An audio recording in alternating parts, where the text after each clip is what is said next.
Up here you can see working on the hood on these 3-tiered bells, that I'm working a lot softer, working in the dimension on this hat that's, literally been to hell and back as well as metaphorically.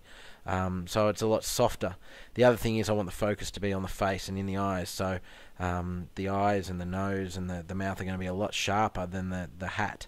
The bells are a little bit sharper because they're forward again and they're in the same sort of focal range, but it also creates a lot of movement by, if you photograph a car or something moving very fast, then it's going to be very sharp, but everything around it's going to be softer. So if we make the hat a little bit softer, see, I'm not using the stencil around that at all, I'm just cutting it in all freehand, and also making sure the shading on the hat's quite soft. So again, working off camera, that's nice of me.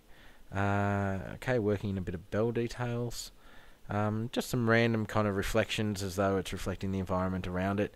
You don't want it all looking nice and smooth, and you can see the bells are being made up a lot of shorter strokes.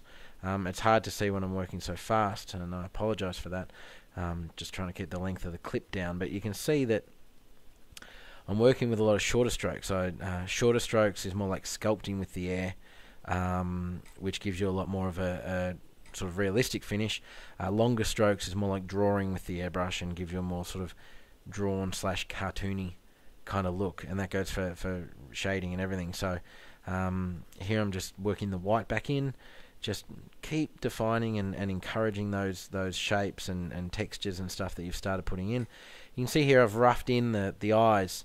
I'll always rough them in first, just make sure that they're in the right position, got the nice line of sight. The last thing you want is sort of a cockeyed demon of the night, unless you're going for that kind of twisted, warped eye look. But yeah, just cleaning up this makeup here, adding another dimension to it. I'm also working in all the highlights from the glowing eyes. Anything that's going to be coming off the edge there is going to have that that glow on it. The bottom of the eyebrow, the bottom of the top of the eyebrow bone, or the eye socket there, the bottom of the eye socket, the inside edges of the brow furrow, those stitches on the hat there, we can put a bit of a highlight edge, especially on the bottom there. Those little ones I'm just working in now. And yeah, especially on the bottom of the teeth. At this point I know what I'm going to be doing with the fire in the mouth, so I'm making sure I work on the bottom of the teeth, a nice highlight, working in that makeup. And again, you can see I'm not just sort of colouring it in, I'm painting the shapes and letting the picture take care of itself. It's one of my catch cries in my classes, and on the DVDs we're doing, you'll hear it about 1 million times if you ever watch it, which is paint the shapes, let the picture take care of itself. Yeah, that's what we're doing there. Not all of these lines join up, but not literally, but they will in your head. So our brains will put it together. So you can see the white just bringing out these shapes even further and further and further.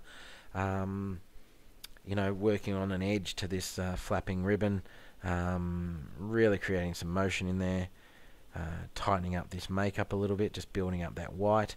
I've got it mixed to about the consistency of milk.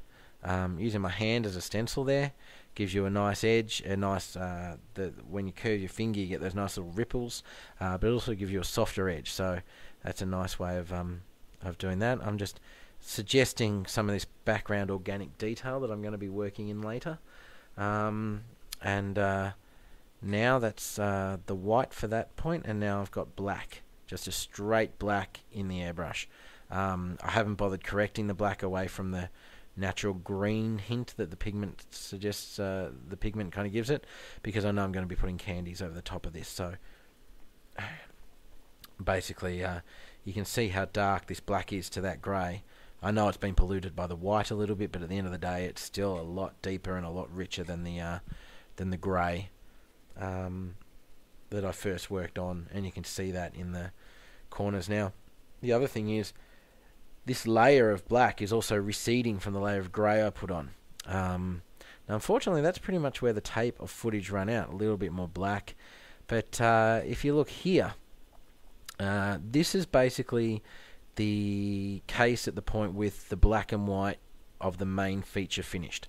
The white's been worked in, the fire's been worked in the mouth, the black's all been worked on the bells and everything, and I've just started to hint in the background. Now you can see here, through the use of CGI, we've just sort of wiped in this organic background that I worked in, and you can see if we zoom in a little bit here into the corner that it's got some nice organic texture in it. There's a little tormented skull worked in there, and it just gives him this kind of chaotic background. And then we put a nice flat tone of this yellow candy down.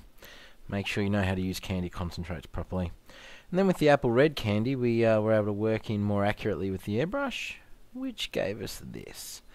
This is pretty much the finished case now, unmasked and cleared. Nice scene there. And this is our good friend here now with all the colour on him. You can see the hot spots being the eyes and the inside of the mouth, glowing on like the bottom of the bells, the eyes, and the cheeks. A little bit of a glow on that left tie strap, and a little bit of flame worked down the bottom too, just some red flames. But it all ties in quite nicely. So I hope you've enjoyed that. That's it from me. As I said, airbrushpower.com if you like our work, airbrushDVDs.com for ultimate airbrush training. If you've enjoyed this sort of YouTube video, then you'll absolutely love the DVDs. They're a different format. They're a classroom format with very comprehensive training, step-by-step exercises, and fundamental control, ultimate control with the airbrush. So make sure you log on, register your interest. If you like this video, make sure you subscribe to our YouTube channel and have fun. So thanks for watching, and see you later.